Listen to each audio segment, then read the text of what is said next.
बिस्मिल्लाहिर्रहमानिर्रहीम।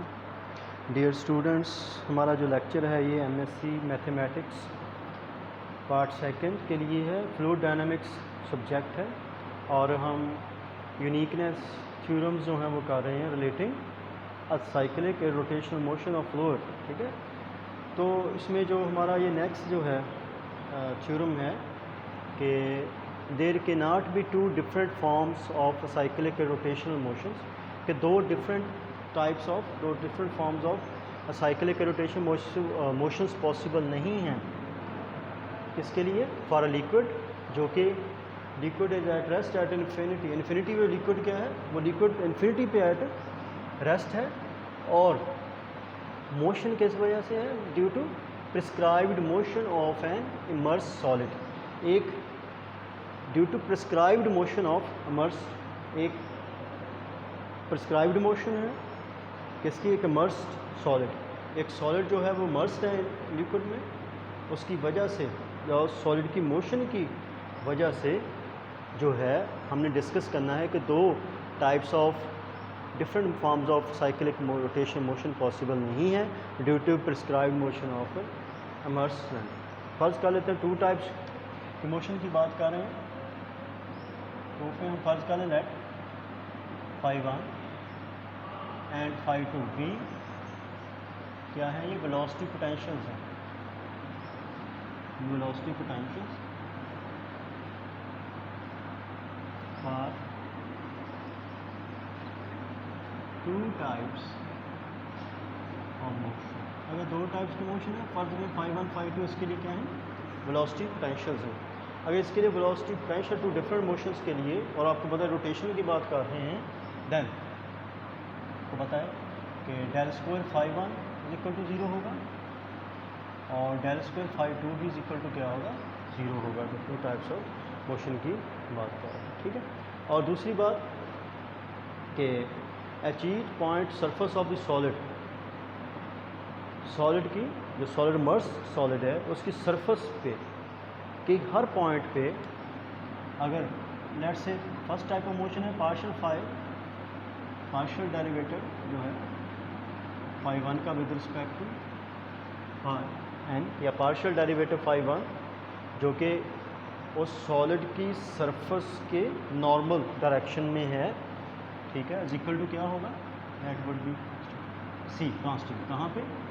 Eight each point of surface of solid, solid की surface पे हर point, that would be partial φ1। Similarly partial φ2 या curly φ1 is equal to ये भी क्या होगा?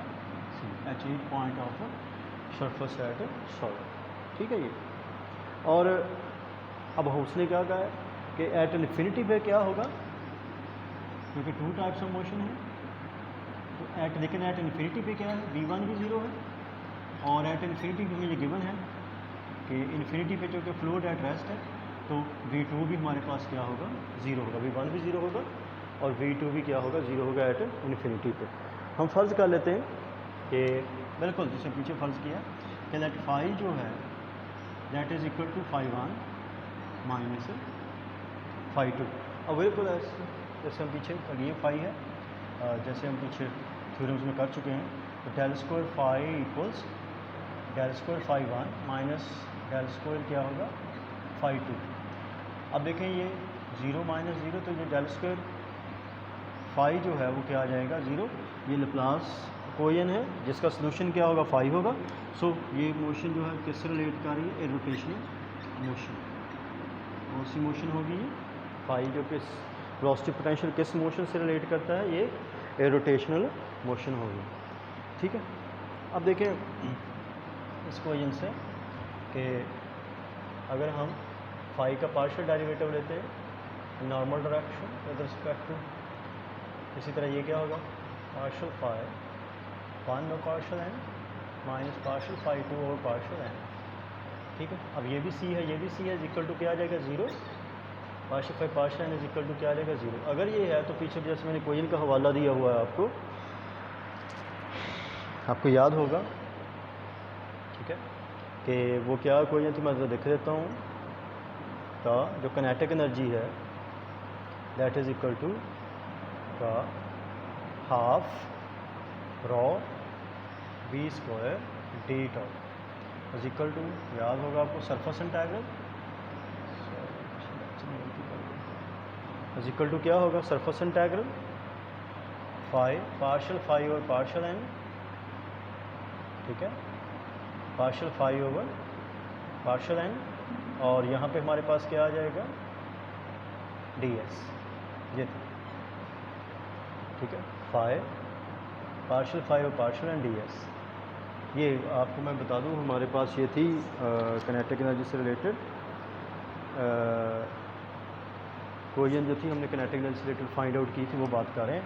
तो मेरा जो प्रीवियस पिछला लेक्चर है बिल्कुल यूनिकनेस थ्योरम में, इसी मैंने क्वेश्चन का हवाला दिया है, लेकिन यहाँ पे मैं एक चीज़ वो थोड़ी सी कर गया हूँ।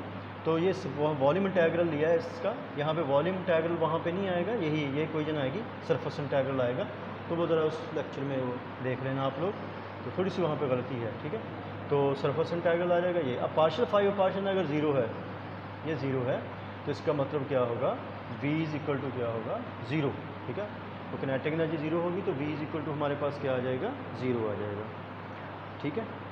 और एट इन्फिनिटी पे क्या है पता है हमें, तो अगर इन्फिनिटी पे v इज़ इक्वल टू क्या होगा, v1 माइनस v2, ठीक है, फाई 1 से रिलेटेड वेलोसिटी, फाई 2 से रिलेटेड वेलोसिटी, फाई से रिलेटेड, तो ये क्या होगा v0। तो v जो कि हमारे पास क्या आ जाता है वो ज़ीरो, दोनों तरफ से ही v इज़ इक्वल टू हमारे पास क्या है, ज़ीरो। अगर v ज़ीरो है और वो हमें गिवन भी है कि एट इन्फिनिटी v हमारे पास क्या होगा, ज़ीरो, ठीक है। अगर v ज़ीरो है everywhere which implies that velocity जो वेक्टर होगा वो क्या होगा, ज़ाहिर है v ज़ीरो है तो वेलोसिटी वेक्टर क्या होगा, दैट वुड बी, ये होगा एक null vector according to this relation. अगर ये नल वेक्टर है तो ये, ठीक है, वेलोसिटी इटसेल्फ क्या होगा, नल वेक्टर होगा।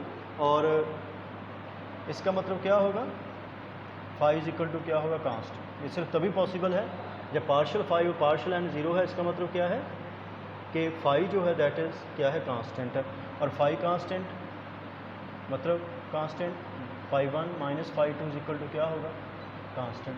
अगर phi 1 minus phi 2 is equal to constant है, ठीक है, इसका मतलब क्या होगा कि फाई 1 और phi 2 are not two different motions, they are relating to same motions.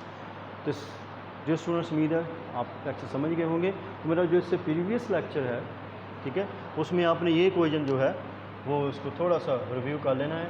यहाँ पे ये क्वेश्चन यूज़ हुई है, यहाँ उसमें ये वाली क्वेश्चन, ठीक है, उसमें थोड़ा सा जो है यहाँ पे मैंने वॉल्यूम इंटीग्रल लिया, लेकिन क्या लेना है, सरफेस इंटीग्रल लेना है, ठीक है। वो अपनी प्रीवियस लेक्चर में आप समझ जाएंगे जब वो करेंगे, क्योंकि ये बहुत बार हमने ये रिपीट कर चुके हैं। उम्मीद है समझ आ गई होगी। थैंक यू, अल्लाह हाफ़िज़।